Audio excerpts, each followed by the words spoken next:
are in listen-only mode.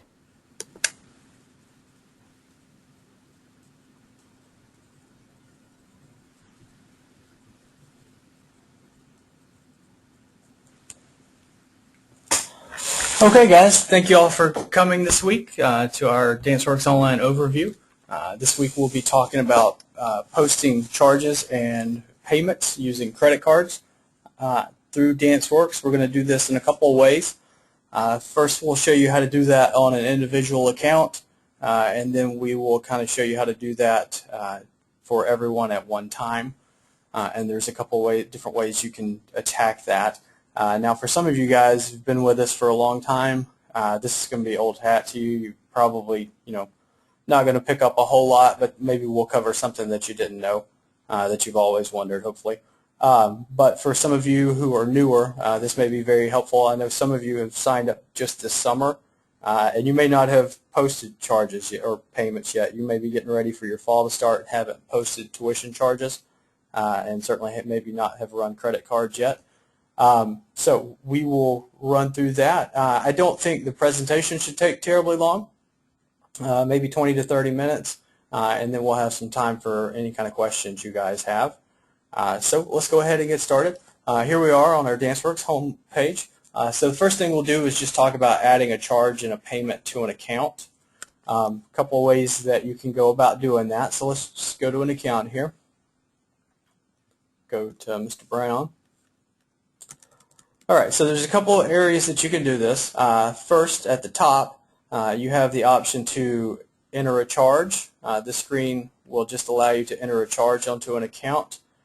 You can do that by entering the date, selecting a specific charge code. This list is controlled from your charge code in your settings. Once you select a code, the registration number, the general ledger number will automatically populate in a description. The description can always be changed.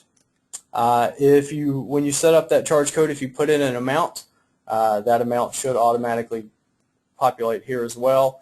If you set up for sales tax to be added to that particular code, it would be included. So you would get, let's say this had sales tax, you would get a higher amount here with the tax included. And then if you would like that particular type of charge to be paid online or to be allowed to be paid online, make sure that this box is checked. And then from there, you simply just hit the Enter Charge button. And then that will also give you the option to go ahead and enter the payment. So that just leads us right to our next screen. You notice the Enter Payment link is also right here in this gray section. So if you just wanted to enter a payment, you could have just jumped right to this screen. And then on the Enter Payment screen, you're just going to put in a date, payment type. If they're paying, this will obviously just depend on what they're doing. Let's say they are paying with a credit card, though. If it's a customer who has a card on file, you can use this button here. Now, this is a fake customer with a test credit card, so any of this information you see is not real. But it will allow us to actually run a charge. So again, you would just hit Enter card on file, and it will pull their information for you. It'll put in the card type, the reference. Again, the payment description can be changed, and you can just simply put in an amount, let's say $20, and then hit Enter the payment. Well, I've changed my amount. Bear with me.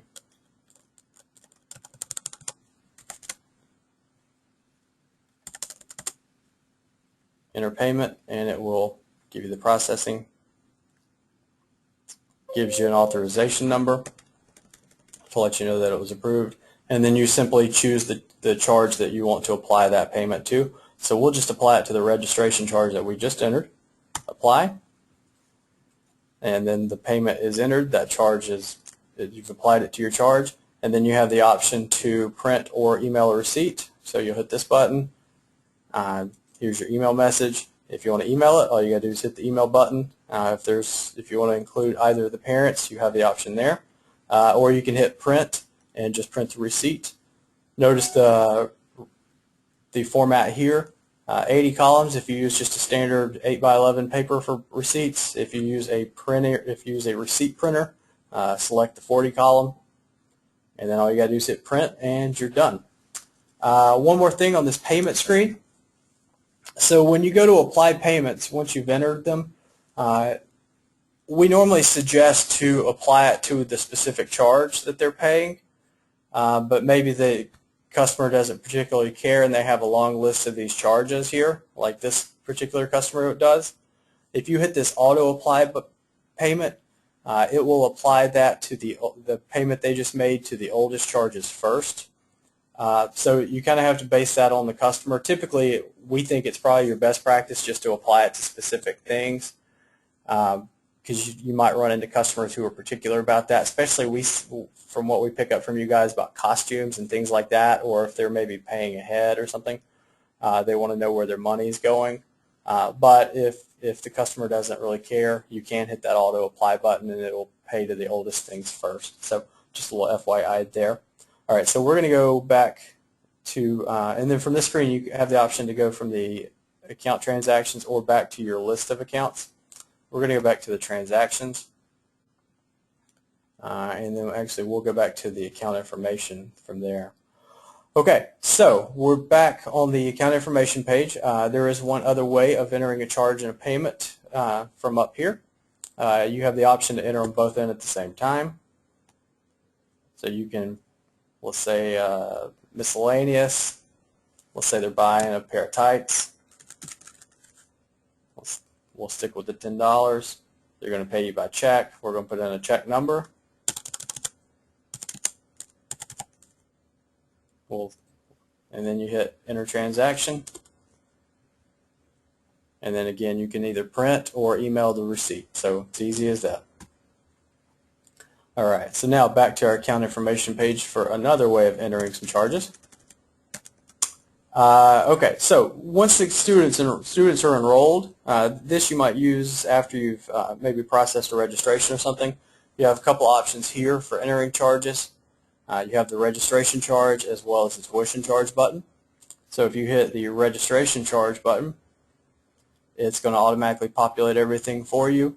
If you have this registration charge set up in your defaults correctly, it'll tell you the number of students and it will calculate the amount of the registration charge based on how you set that up in those defaults.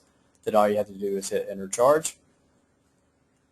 Same with tuition. When you hit the tuition charge button, it should read from this information.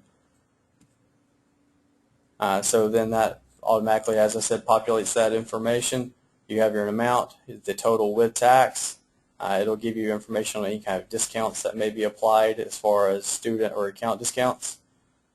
And then again, the option to make sure that they can pay that online. And then all you have to do is again hit enter charge. And that's as simple as that. So if we go back to Mr. Brown's transactions, you should see the two that we just entered. And there they are. So let's say Mr. Brown calls me and I want to pay, he wants to make a payment. From this screen, again, you can just hit enter payment. And then put in the card, either the card or the way he's paying, the amount, and you're ready to go. All right, another little tip a lot of schools may or may not know. I talked to a lot of you guys and are completely unaware of this. In this search field right here, and this thing can be a little tricky sometimes, especially if you're using Internet Explorer. It seems to not work quite as well. But if you're using Google Chrome or Firefox, it tends to work a little bit better. This little search field, you can type in start to type in a name, and it should drop down. And the cool thing about this is, so let's say you're in the middle of reports or somewhere else in the program, and you type in the name. This gives you the option to jump to a specific page on their account. If I scroll over a little bit, we'll see this better. There we go. So if I'm in the middle of something else and Mr. Brown calls me and says, hey, I want to enter a payment, or I want to pay over the phone, rather than going to the account information page and then the transactions page, you can just type in their name. It'll give you this drop down, hit enter payment, and it will take you right to the enter payment screen on their account. Just saves you a couple of clicks, a little bit faster way of doing it, and then hopefully save you a little bit of time on the phone.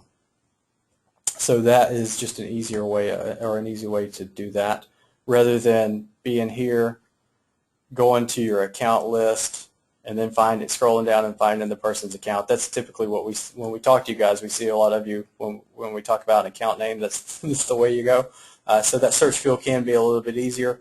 Also, if you have a long list of accounts, which I know some of you do, rather than having to scroll all the way down and just scroll and scroll and scroll to find someone who's in the S's or the T's, again, you can hit Control F on your keyboard, and most web browsers will have a search field right here. You just type in a name, and it'll highlight it on your screen. Even if it's way down at the bottom, it'll find it for you, and then you can just click on the name that way, rather than having to scroll through all the names to find it. It's just a couple little tips there to maybe save you some time. Okay, so that's pretty much it as far as entering a charge or payment from an individual account. Like I said, it's very easy. For most of you guys, that was probably pretty boring. As far as doing this on multiple accounts at one time, that's where you guys can save yourselves a lot of time. Let's take a look at an account real quick, and we'll cover a little bit of information, and then we'll show you how to post to multiple accounts at a time. So when you're getting ready to do your post your tuition charges and you're wanting to post it for everybody, the most important thing is the billing frequency that each account is set to, because that's how you're going to be posting them by. So for most of you, you're going to be using a monthly billing frequency, so most of your accounts should be on a monthly billing, on that monthly billing frequency. So when we go to post for all of those people, we're going to go to Charges and Payments, to post tuition charges, although you also have the option to post accounted charges, which basically is any kind of charge you want, as well as late charges. But for today, we'll talk about posting tuition charges. And all three of these options should work essentially the same way. So when we're on this post tuition charges page, the first thing you're going to do is you're going to select your billing frequency. So for us, we're going to do monthly. But if you have, let's say, a trimester where they pay every 3 months, or you may call it something other than that, but let's say they pay every 3 months, or your yearly people, you can just select any of those billing frequencies, and it will do that for you. So we're going to go with monthly. The multiplier for the monthly billing frequency should be 1. This school does not give a discount for monthly people, which I don't think most of you do. You're going to put in your date. And a description. The description will always default to the current month, or actually the month that's chosen in this date field. And then you will you have these options that you can check off. And this first one, apply prior open payments and credits to this charge. So if they have a credit balance on their account of, let's say, $50, if you check that box, it will apply that $50 to this tuition, and leave them with a smaller balance on the tuition charge. So I always think that's a great thing, unless you have people that have credit balances for specific reasons. If that's the case, then I wouldn't check it. Again, allow this to be paid online. Should default if that's the way you have it set up in your defaults. If you do not want any kind of discounts included, you would check this. We've talked about student and account fees in our previous webinars. If you want those to be included, you'll check that box off. And then finally, some schools, if it's one of those months where you have an extra day, so the students end up with an extra lesson, want to account for that extra time. So if that's the way your studio runs, then you would check this final box. So you may have a week that has 5 Thursdays or 5 Wednesdays or what have you. If you check that box, the tuition calculation will account for that extra day. All right, so once you do that, you'll notice here on the right, it tells me how many monthly tuition accounts I have. So in this school, we have 12 people set to the monthly billing frequency. So now everything is set, all the settings we want to put in. You're going to hit post tuition. You're going to get a little warning message just to make sure that this is what you want to do. We're going to say OK. And then it tells us it's posted to 9 of the 12 accounts. So now, if we scroll back up, we see that it has posted, again, 9 accounts. And from talking to you guys and looking at you with your own schools, I've rarely ever seen these two numbers match. So don't let that throw you off. Usually it should be pretty close, but I don't think, in fact, I don't think I've ever seen them match exactly. And then it'll tell you the total amount of tuition that it posted for those 9 accounts. So over the 9 accounts, we just posted $681 of tuition. Hopefully for you guys, it's a much higher number. And then again, it gives us a history here of exactly what we've done. So it tells us that for Plan 1, which is the monthly, we've posted to 9 accounts. It gives us a date, and it gives us a total amount. One thing I like about the amount being there is you can kind of see how it trends from previous months. It kind of helps you get an idea of if there's something wrong. If the number is just completely off, high or low, if it's several $1,000s different than the previous one, that may tell you that something's wrong and you might want to look into it. Case like that, there's probably just an error on someone's tuition in an account somewhere. So that's a good way of just kind of making sure everything looks like it's in order. And as far as posting the tuition charges, that's all there is to it. Now again, you can post account charges, and then you also have the option to post late charges. They essentially all work the same way. So if you can post tuition charges, you should be able to do the others. Now, for most of you guys, as soon as you guys post the tuition charges at the beginning of the month, you're going to turn around and post their credit card payments. So to do that, you go right here to credit card payments. I'm going to go back to the home screen just to walk everybody through it one more time, though, just to make sure that we're all on the same page. All right, so from your home screen, if you want to do the credit card payments, you're going to go to Charges and Payments, and then it'll be on the right now, and you're going to go Post Credit Card Payments. You can also close out your credit cards, as well as if your school for some reason has a ton of unapplied payments, it will allow you to apply them all right there. Again, it's going to apply them all to the oldest charges on those accounts. It's honestly not a great idea, but if for some reason your school has gotten out of hand with its unapplied payments and charges, that is one way of doing them all at one time. But more importantly, let's get back to the post-credit card payments.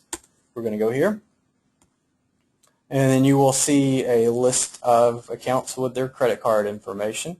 You'll see the last 4 digits and the expiration dates, and then some amounts here.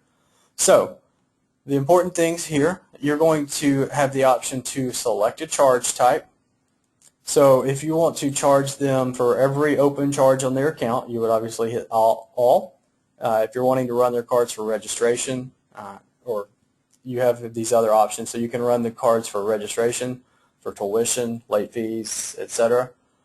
We're just going to say for tuition, and that seems to be talking to you guys what I see the most. I don't see a lot of y'all doing all every month. And then here's probably the most important thing is make sure you put in a date range, especially if you are doing all, because it's only going to run for open charges that are dated between the to and from date, or the from and to date. So if you just want to run for tuition for today, then you really don't have to do a whole lot, because it's going to run from August 1st through August 2nd, so today would be included. But let's say you wanted to maybe go back and try to catch anyone who missed in July. You could actually change that to July 1st to August 2nd, have this on tuition, and if someone missed their July tuition payment for some reason, when you run the credit cards, it should pick it up again. So that's always an option. I have talked to some schools that this is what they do every month. They always put it back to the previous month to catch those. Maybe last month they had a bad card and they've updated it, but they for some reason didn't pay. That is one way of doing that. The other important things on this screen are you want to have this checked, because this makes sure that it only runs for people who are set up for recurring billing. You may have customers who let you save their credit card information, but they do not want to be on the recurring billing. On their account screen, that should be set to no. As long as you have this checked, it will not include anyone whose recurring billing is set to no on their account. The other thing here is the recurring billing date. To be perfectly honest, these numbers don't really have to correspond to the day or the date. You can run group 1 on any day of the month, or you could run group 15 on any day of the month.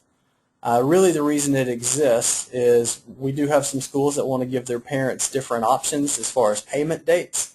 I'm sure you guys can appreciate that a lot of people get paid differently, and maybe the first of the month isn't the easiest time. Maybe the 15th is the easier time for them to pay you. So some schools will set up different billing dates. They might set up the 1st and the 15th. So if it's the beginning of the month and you're wanting to run your group for the 1st, on their account, if you set them to billing group 1, this will run all of those people. So let's say it's the middle of the month and you're running for the people on the 15th. You could set those to billing group 15 and it would run all of those people. And honestly, I mean, you could have it group 1 and 2 and run group 2 on the 15th, and that would work just as well. So options there.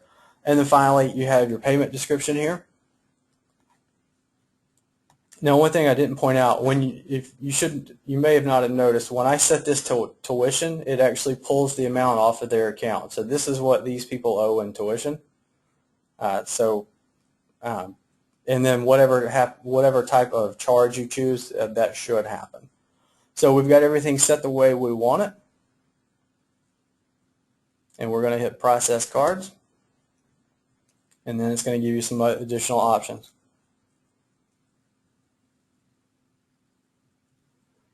All right, so when this is complete, you have the option, it will email the receipts for you. If you want to include parent 1 and parent 2, you have that option. You also have the option to email parents and let them know that their card has been declined. And here is the message that they will get. If you want to edit that, you can certainly do that here. And then for the parents whose cards were declined, if you check this box, the next time they log into their parent account, it will force them to change their credit card. So every month, I'm sure you guys know, you're going to have a handful whose card gets declined. Their card may have expired the previous month. They may have lost their debit card and gotten a new one and just completely forgot to call you. I know you guys know those things. We have it too. Every month we have about 5 or 6 that happens to. It's just part of doing business.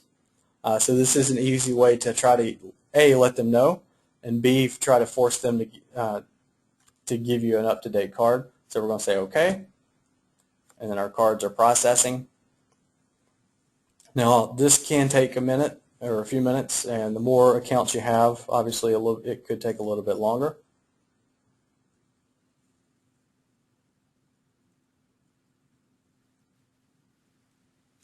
And then when this is done, you should be able to see the status of each card. So if they're declined, if they're approved, and then you have the option to print that out. So we now have the option to email these people and let them know. All right, so you're done with that. It tells you what happened here. So these were all approved, thankfully. I had a couple of zeros. So those are the 3 accounts that did not have anything posted to them because they were set to 0. And then you have the option to print reports. And the report will show you basically this. It'll show you what happened with each card. And then if you want to, you can come down here and view past, basically your history, view what's happened in the past. And then finally, we'll talk a little bit about this, your closeout. So here's your batch history. Here's your current batch. Any kind of history you want to go back to an older batch, you have that option. You can come in and view. So if a customer ever has a question about a payment or something like that, and maybe they say they got charged twice on a certain day, you can go back to a previous batch and look into that batch, and if they did in fact get charged twice on the same day, you should see them listed there twice. So that's a helpful tool. We use this quite a bit, so I know that can be helpful for you guys. Then one other thing I wanted to mention, that's pretty much it with posting credit card payments. It's pretty easy. But one other thing I did want to cover, there is another way of entering charges. You can actually enter a charge through a class as well. So let's say let's say you have a class that maybe has, I don't know, some sort of charge you need to enter on it. Maybe they have a specific costume, or maybe they're, I don't know, maybe they're taking up money for something, whatever the case may be. If you go to a class, you can choose this button to charge class, and you can put in whatever you need. Let's say miscellaneous. It doesn't matter. And put in amount, 20. Again, allow this to be paid online. Maybe if it's a costume, you might only want to charge the people who are participating in the recital. If they're not, you wouldn't want to charge them. And then if you don't want any kind of discount included, just check that box. All you got to do is hit enter charge, and it will now charge every student in that class. You can also flip that around if for some reason you needed to give that class a credit. Maybe a teacher got sick and couldn't be there, and you just couldn't find someone to cover the class and you had to cancel it. You can actually credit a class the same way. You can put in a description, cancel a class. I imagine that would be about the only reason you'd be crediting a class. Let's say it's $25, and then hit OK. And again, it will actually enter that credit onto every account or onto every student's account in that classroom. So that makes that very easy. Good way to do things. Good option to have for those type of situations. I think, as far as I'm concerned, that pretty much covers every way you can enter a charge, unless I'm forgetting something, as well as entering payments and/or running your credit cards. So as far as I'm concerned, I think that pretty much covers it. So I'm going to go ahead and open it up for you guys for some questions. We'll have a little bit longer for questions today, so you guys send them on in as you have them, and I'll be happy to answer any I can.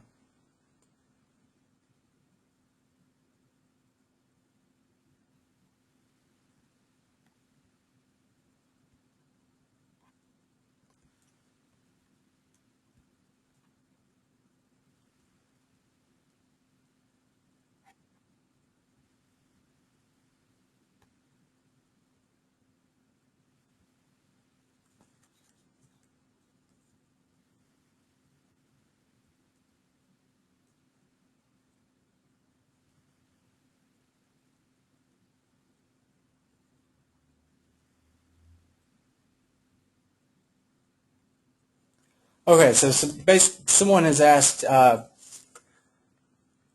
if a parent pays for or has already paid for classes, or basically let's say they've paid up front for the year for tuition, and then they cancel maybe midway or a week into it. Basically, how do you enter a refund? Great question. So let's go to an account. We'll go back to this one that we were on earlier.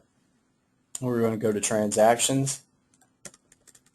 Now there's a couple of ways you can go about this. One, if they've entered, if you actually have to send them their money back, then the best thing to do is just completely enter a refund. So let's say, give me just a second. Tell you what, I'm going to go ahead and pay this charge. So we're going to hit pay.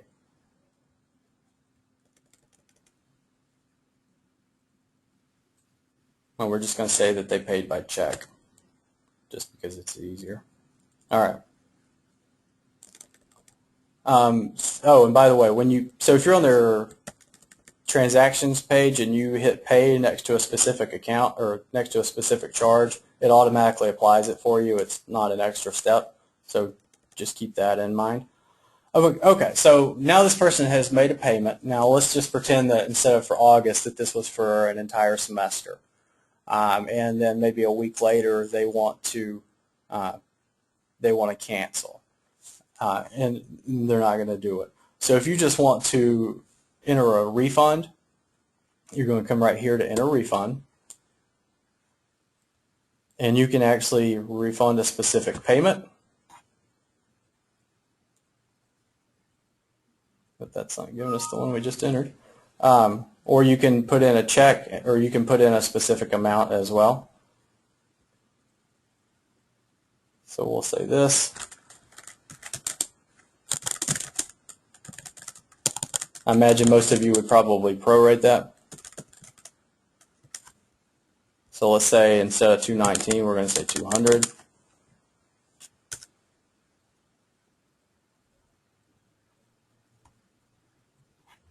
Well,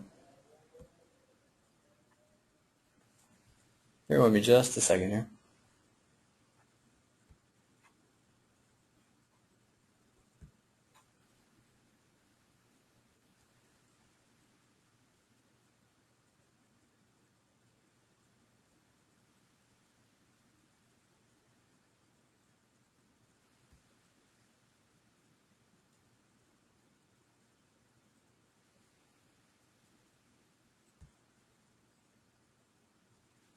Okay, the refund specific payment is really going to apply to credit card payments. If it's for something else, you'll just enter it in another way, or you won't use that.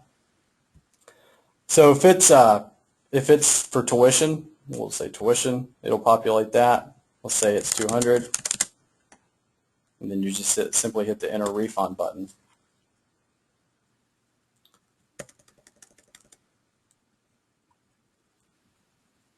And there it is. Now, what that can do, sometimes you have to actually enter in a charge to offset that so that they don't enter. Sometimes when you enter a refund, they will show up with like a credit balance. It's only in specific circumstances. If that happens, you just enter another charge and use the description, something along the lines of charge to offset refund. You won't see that happen a ton, but it does happen. And that's the easiest way to do it. So for the school that asked the question, they were a nonprofit and they have to actually send back a check or actually give them cash back, however they do that. That's the way you would do it. You would just use the enter refund button. There may be other circumstances where instead of a refund, you can just enter a credit onto their account. So that's an option as well. You know, if they're not coming back, though, you're probably going to have to actually do a refund and give them their money back.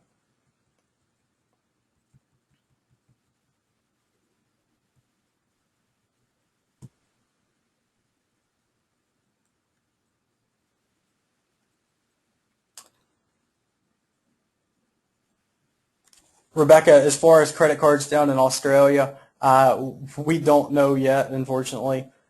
We've been looking into it, and we're just trying to kind of get a grasp on what needs to be done down there.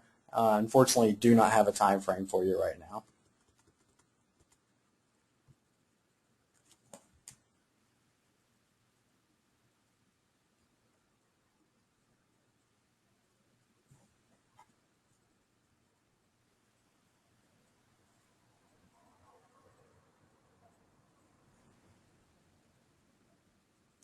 Okay, the next question is about a competition rehearsal fee. I may not be able to answer the question in full specifically for you, but I'll try to do my best. If I don't cover everything you need, certainly give me a call afterwards or tomorrow, and we can try to hash it out for your specific school. But there's a couple of ways of doing these competition. We get asked this quite a bit. There's a couple of ways to do the rehearsal fees or the competition team fees. One, and again, I may not completely cover this particular school circumstances, but one way would be if the competition team is, I don't know, if every time I talk to a school it seems to be a little bit different. That's why I'm kind of hedging myself here. But one way would be to actually just create a class for that team. Now, you may, if you charge by the amount of time or the number of classes they take, actually, if you charge by the amount of time, you can set the beginning and end time to the same so that that doesn't actually add on for them. But once you have that class created, you can enroll those competition people in the class, and then you can actually just go to that class and charge that specific class. As far as the fee itself and the way you would set it up, you would just set that up in your settings and your charge codes. So you could come right here, add a charge code, give it a general ledger number.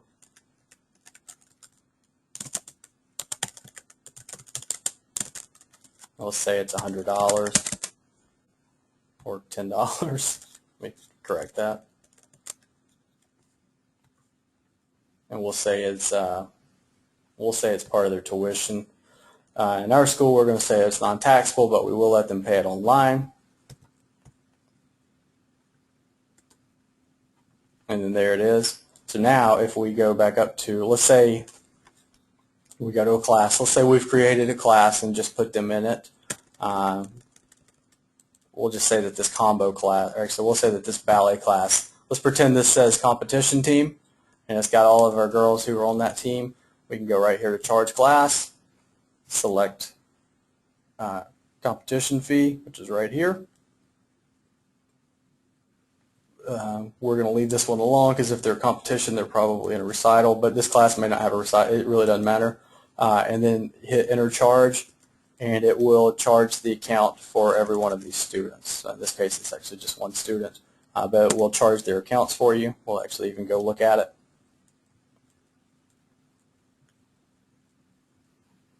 Account transactions should be listed right there on top. There we go. Another way of doing it that some schools we've talked to are doing is setting it up as an actual student fee. So if we go back and look at this account, you could set it up as either an account fee. I think a student fee would be better because if they have multiple children, it may not apply to both. And you could set that up right here. You hit edit and just attach it. You would set this student fee up on the student defaults in your settings. Let me get back up there. And then that way when you charge their tuition, you can select to include that. If you do it that way, you really shouldn't even need to create a class for the student. You would just attach it to any student who's on that team. Again, my answer may not work perfectly for what your setup is. If that doesn't work for you, either send me a ticket or call me tomorrow or later this afternoon, and we can talk more about the details of what you got going on and try to figure out the best way to make it work for you.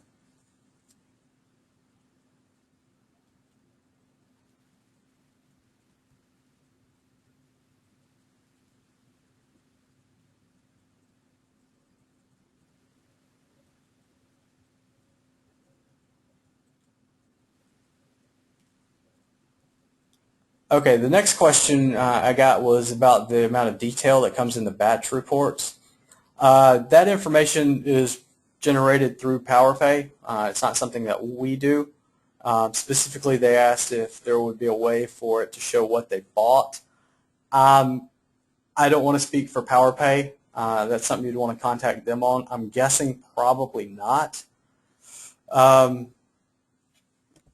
Now, there should be financial reports in your program that might be more helpful than necessarily using your batch report. Again, that might be one of those things that I might need to talk to you specifically to find out exactly what it is you're looking for your bookkeeper. There's plenty of financial reports inside the program, especially for charges, and you can find out, specific things. So either send me a ticket or give us a call. I might need a little bit more detail on that. You're certainly welcome to call PowerPay.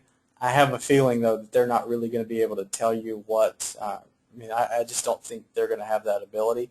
That's kind of like looking at your bank account statement and expecting that to tell you what you bought during when I look at my bank account and it shows Target, it's not going to tell me what I bought at Target. I think that's probably going to be kind of similar. But certainly, it might be worth giving them a call. And certainly give us a call, and if it's something that our program can provide you, which I have a feeling it will, we can try to help you figure out what exactly it is.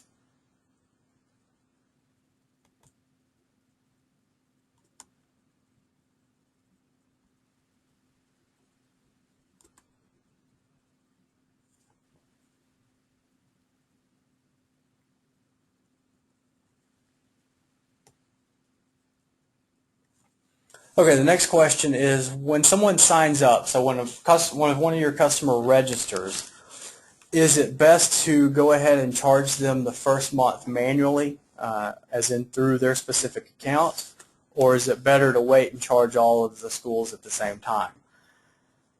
As far as DanceWorks is concerned, it doesn't matter. And I know that's probably not the answer you were looking for.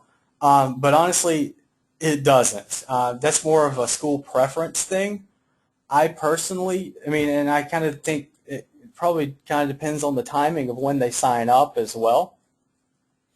If it were me and I were running a studio and I'm running enrollments, let's say for the fall, and it's July or August, I don't think I would charge the first month of tuition right away. I would probably charge them like a registration fee immediately and then wait till the first month of classes to actually charge tuition. So if class starts in September, I would wait till the beginning of September and charge everybody on the 1st of September. But that's just me, and and I don't run a dance studio, so you guys have a lot more experience with that. As far as DanceWorks goes, though, it doesn't particularly matter. You can do it either way. I mean, it's going to work the same way either way. You're either just going to charge it right through their account, or you're going to charge it, or if you want to charge them all at one time, you can go through the post-tuition charges. To me, that's part of the reason I would wait. Is it's just less work. It's less work to do it all at one time rather than as you're processing their registration. But again, a lot of you guys are have fewer students in the summertime, and if you go ahead and charge them right away, that's one way of bringing in a little income during the summertime when you might not be bringing in quite as much. So it's really kind of up to you.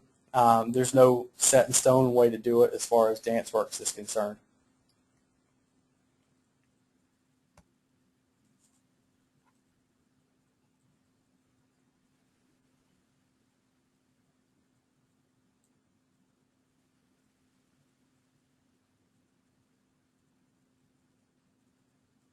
Okay, the next question is when you do the recurring billing, and this is a good question. When you're doing the recurring billing and running the credit cards for recurring people, is it basically specific to the session? Yes. It's specific to the session that you are in. So when you're logged into fall 2012, 2013, or fall 2012, spring 2013, it's not going to charge anything from the previous summer, so for summer 2012. If they were signed up in summer of 2012 and they are not enrolled in fall, then it will not charge them anything. So there's really not anything actually there's not any work that you really need to do to make sure that that doesn't happen. It should not charge them for a previous session.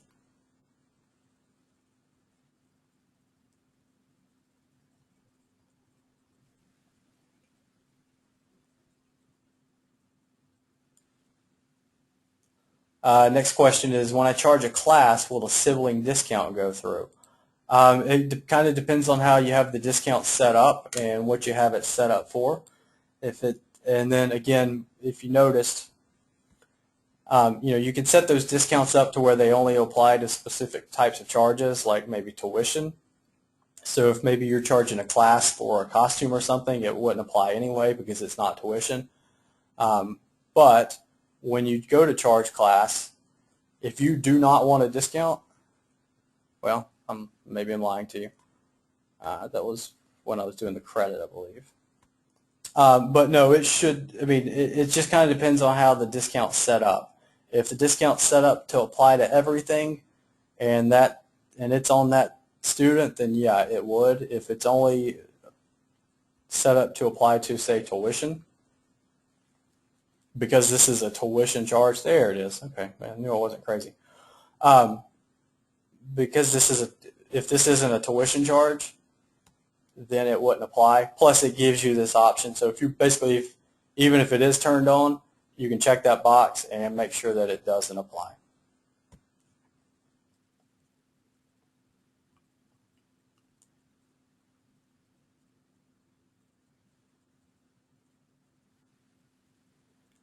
Okay, next question is, are checks run by ACH or do they have to be physically deposited into an account?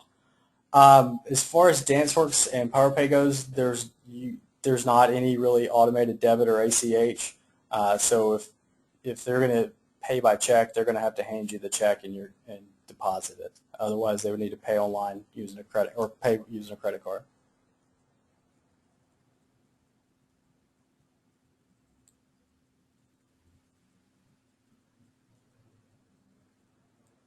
The next question was about allowing them to pay online.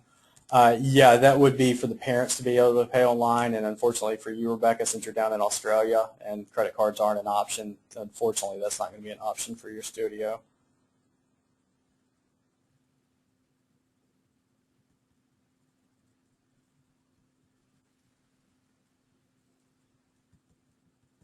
All right, just scrolling through, make sure I'm not missing any questions. Got about 10 more minutes, guys, so if you have any questions, please send them on in, and I'll try to cover as many as I can.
Okay, next question. This is a good one. Let's see if I can kind of summarize the question here. Basically, this school has a like a master's class that they teach. That's just a one-day class. When they set this up, they set it up with a different general ledger number. They call it master class tuition, and they give it its own general ledger number aside from the normal tuition general ledger number. And the question was, if they go to process credit cards and they choose to only charge tuition, so let me kind of show you as I'm talking you through this. So if they go to post credit card payments and go down here and choose tuition, would that specific master's class, would it run their card for that? The answer is no. This tuition charge is only for that one specific general ledger number that comes programmed in comes set in DanceWorks. What you would have to do if you want, and I don't think you were wanting it to, but if you did want to charge their cards for that class, you would have to actually specify that charge code. So basically, any of your charge codes that you create should show up here, and you should be able to choose them, and that would be how you would charge it, or you could do all and catch them all.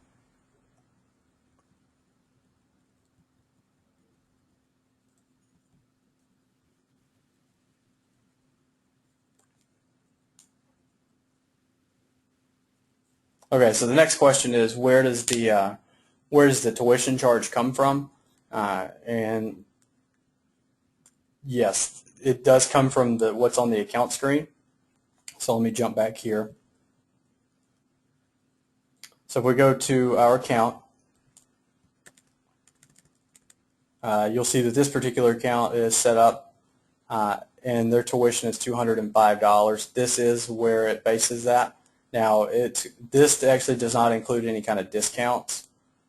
So if they're getting like a student discount, or you've assigned some sort of discount like one of these right here, that's not going to be factored in yet. Now, when you go to charge tuition, it will get factored in. But to answer the question, yes, this is where it comes from. So when you run your monthly, when you run your mass, when you go to post charges or credit or tuition charges for all of your people, what happens is the program essentially scans all of your accounts looking for whichever billing frequency you choose. So if it's your monthly one that you set, it's going to scan and look for all of these monthly people that are all set on a monthly billing frequency. And then it'll charge that account whatever is set right here plus and then it'll calculate the discounts for you.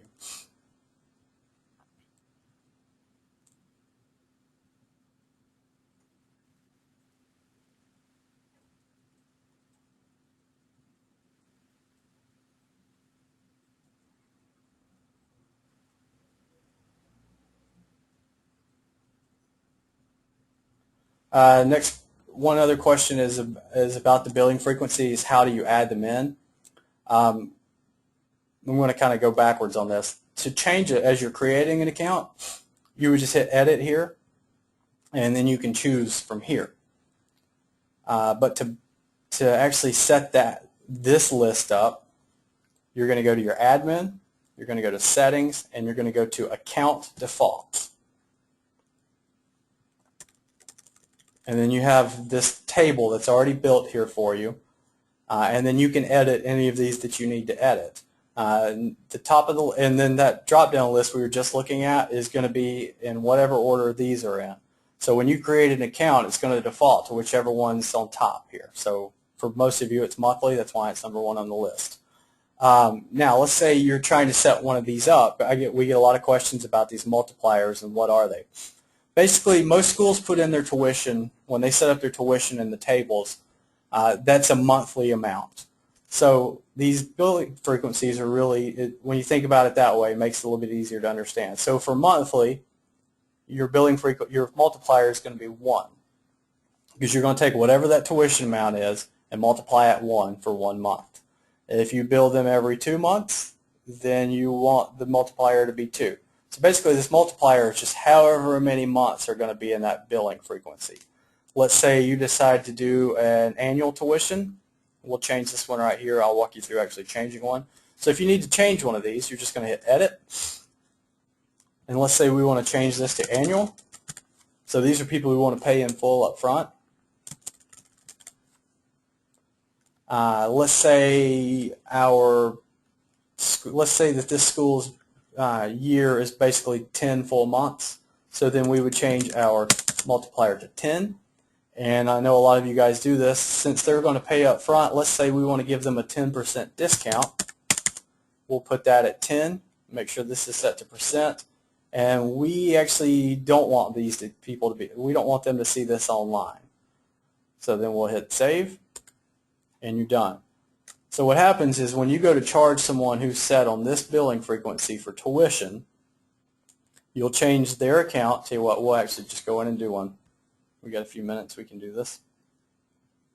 I believe this account did not have, were they enrolled in any classes? Okay, so this student's not in any classes. Let's go ahead and activate them, and we'll put them in a class.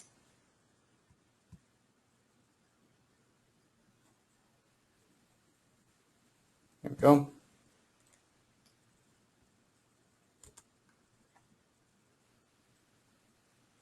All right, let me find one that it doesn't conflict with.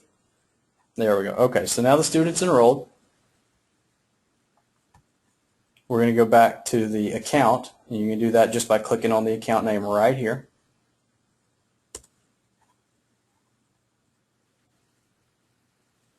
Okay, so this student's enrolled in a 45-minute class. The tuition is $45 for 1 month.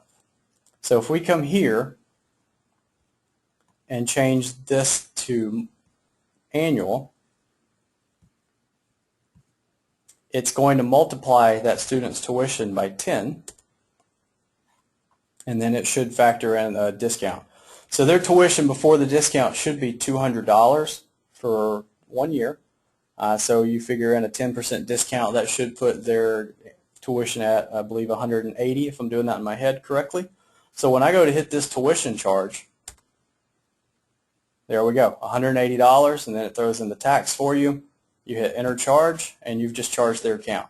Now, the other reason why these billing frequencies are important, and it's important to put people on the right one, since this person is now set to annual, when I go to charge my other monthly people, they won't get charged again because they're really done for the year as far as tuition is concerned.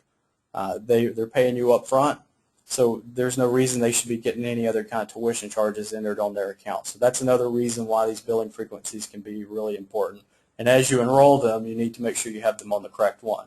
And you can obviously always change that. So that is, hopefully that covered your question there. Let's see, we got time for maybe just one, maybe two more. But it seems like that's the end of the list, the end of the questions. Let me just scroll real quick and make sure I didn't miss any. Okay, looks like I got you all.